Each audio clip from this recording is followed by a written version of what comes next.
Ciao comrade, welcome, pleasure to have you here. Today we got a bit of a change, so we're starting up with Switch stuff, then we're moving into the 3DS territory, and we're finishing with some good old PS Vita homebrew. Let's get into it. As we all know, Switch can run Android, and recently there was a PS3 emulator released for Android, and some smart people made it to work on the Switch, which means Switch can now run PS3 games. Wow! Well, just some of them, and it is more of a proof of a concept kind of thing, because you need to wait literally 2 hours for shaders to compile for each game first, and even then there are no guarantees at all if the game is going to work. It is a fork of the Android emulator, therefore the compatibility is lower. Still, I'm very glad it is here. Even though I haven't tried it myself, I love to see when boundaries are being pushed. And here, the boundaries are being pushed to their absolute limits. If you wanna see more gameplay footage, I'm leaving a link for the YouTube channel with this kind of content. It is in Spanish, but there is a lot of gameplay footage. Plus he's also doing tutorials, like how to install Android 15 on the Switch. I believe this fork is only possible thanks to this Android 15. While I was browsing videos on his channel, there I saw PS Vita emulator running on the Switch. Vita 3K. He tested like 20 games, many of which were running full speed, and this surely blew my mind. Vita games running on a Switch? Didn't know this is possible, but it is. It is working exactly the same way. They made a fork of a Vita 3K Android specifically for Switch in mind. Even right now it can games run like Gravity Rush, Dragon's Crown, Muramasa Rebirth, and even Uncharted Golden Abyss. Another mind-blowing thing. Switch Homebrew is definitely amazing. I think now that Switch 2 is just around the corner, I will incorporate more of these news for you to see, if you are into it, because I'm certainly into it. And if you are not into Switch stuff, you might be more into 3DS Homebrew. New version of Checkpoint has been released. Checkpoint is a fast and simple homebrew save manager for 3DS and for the Switch as well. It's written completely in C++, that means it's lightweight as well. Latest version 3.9 has fixed the infamous startup crash bug after 5 years. It took a while, but now everything is finally fully functional. So if you are using it, you are free to update it without any fear whatsoever. Few other things have been added and fixed. You can see the full changelog on the screen right now. But the bug fix was the main one. It's fascinating to see that even old bugged 3DS homebrew can get updated after 5 years. Big up to everyone for making it happen. Right after 3.9 they also released 3.10 with greatly improved startup speed. Certainly must install, just scan a QR code or go to Universal Updater and it will do it for you. Second very nice 3DS update is for God Mode 9, version 2.2. This is a 9th anniversary release.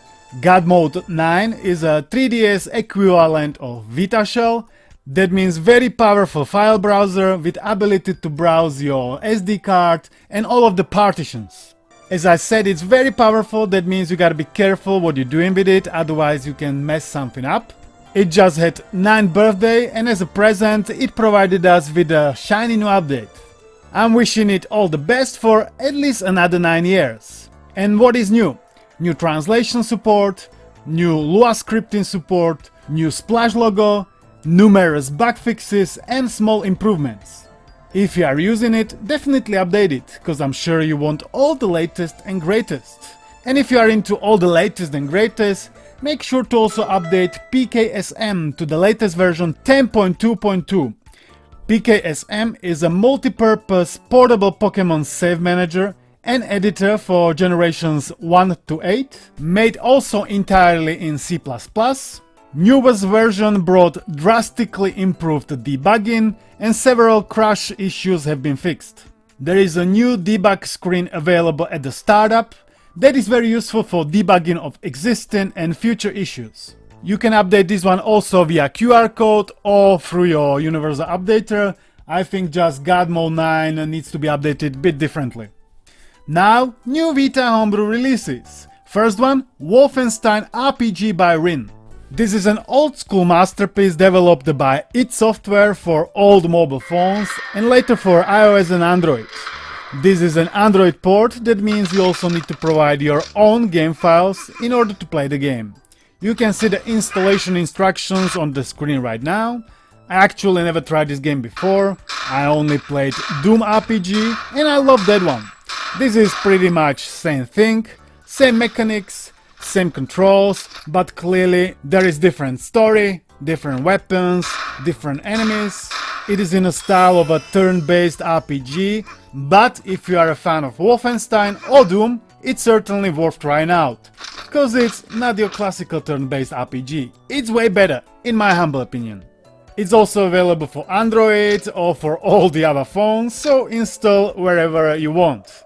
On the Vita, it runs at full speed, controls are fine, you can even change the resolution. Overall, great retro bloody RPG.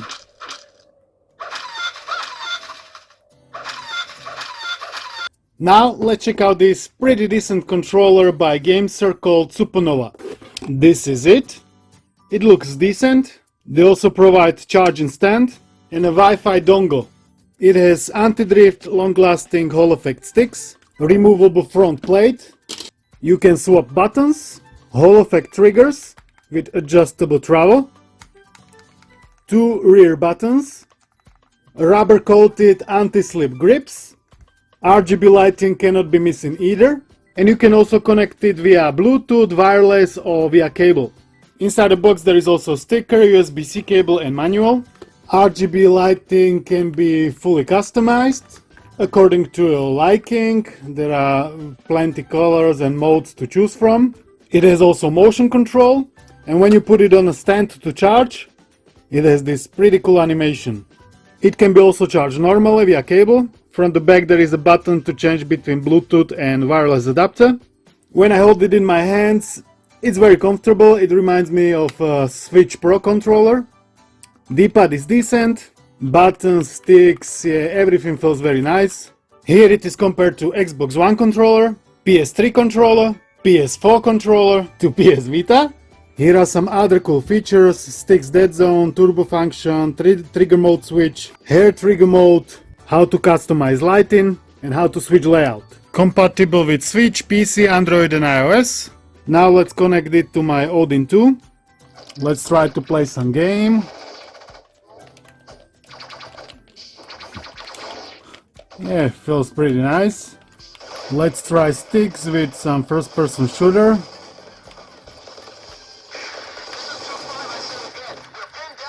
Yeah, feels okay.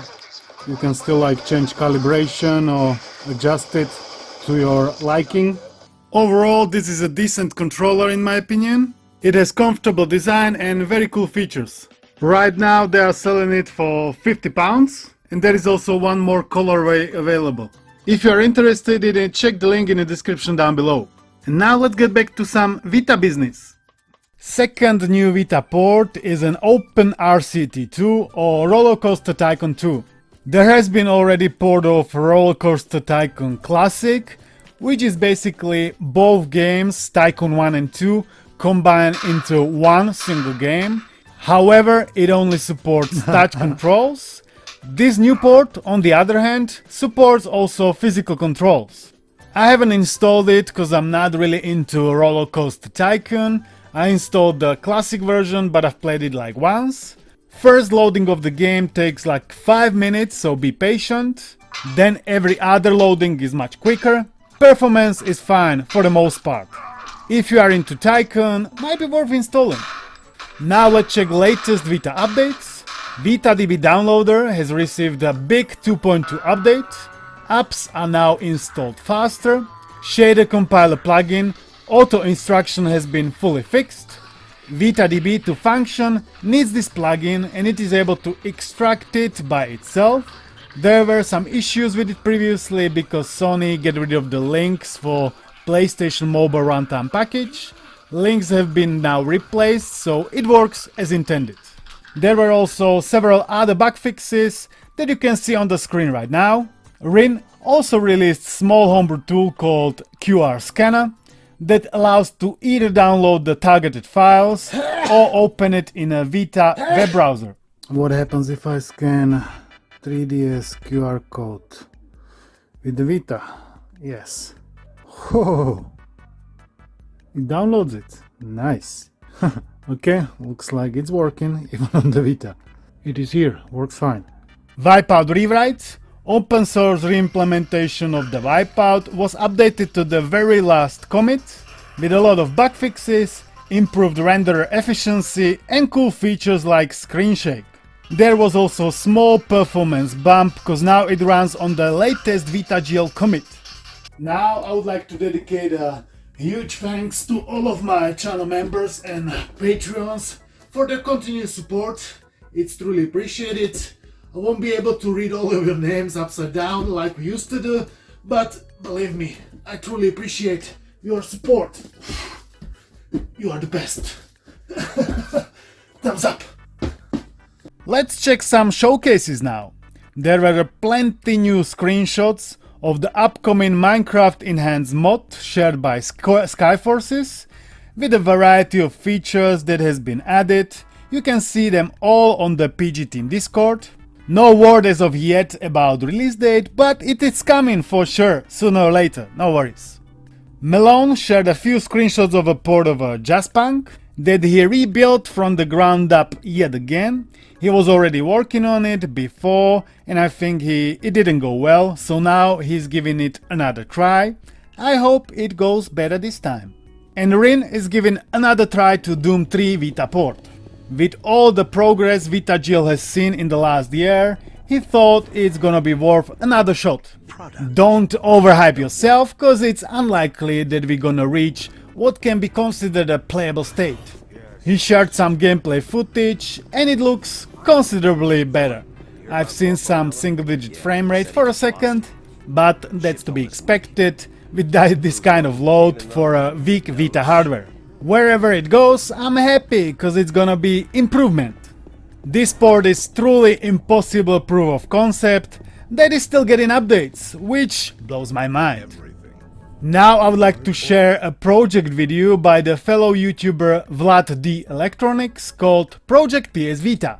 It is a project that aims to control various development boards such as Arduino, Raspberry Pi with the PS Vita. It focuses on using a PS Vita as a platform to control and program these boards, allowing users to create their own robotics projects. He made a video in English and in Spanish where he explained every aspect of this project. Watch it to find out more. He's also running GoFundMe campaign. All the links are down below. I'm not really into it. I mean, I like to watch what other people can come up to, but I'm not really into programming something myself. I will rather play the new Wolfenstein RPG instead. Next, I would like to share PSRetroX. It is a C++ application designed to reverse engineer PlayStation 2 games. The primary goal of this project is to extract and process game files, enabling native PC ports of PS2 games. PSRetroX includes built-in tools for decompiling and decoding game assets such as audio, 3D models, source code and other game data. At the moment it has been put on hold because it went viral, everybody was so hyped, me too, when I saw it, I was really excited. So I thought just to mention it because it could mean potentially more PS2 ports would be able to come not just to the PS Vita but also to every other platform out there. And that is absolutely humongous. But now, let's shut up and let the hype die. And then from the murky shadows, let the gargantuan things to appear. Can't wait for that. Last but not least, first ever PSP GO with wireless charger. Quote, believe it or not, this 1200 mAh battery upgrade actually left just enough room for a wireless charging receiver circuit. The coil is pretty thin, so it just barely fits where the microSD adapter goes. It's a tight fit. As far as I know, this is the first PSP GO with wireless charging. I don't know if I recommend it as these cheap wireless chargers tend to get hot, but the coil is only in contact with the back case and it cools down quick. This mod surely looks splendid. He had done also the USB-C mod. This guy surely knows a thing or two about mods. Wouldn't perhaps do it myself. Cool to see nonetheless. If you enjoyed this video and you wanna see more like this, give it a thumbs up, comment, like, subscribe, share, whatever your heart craves for. I would like to thank you all for watching, and I will see you in the next one. Peace!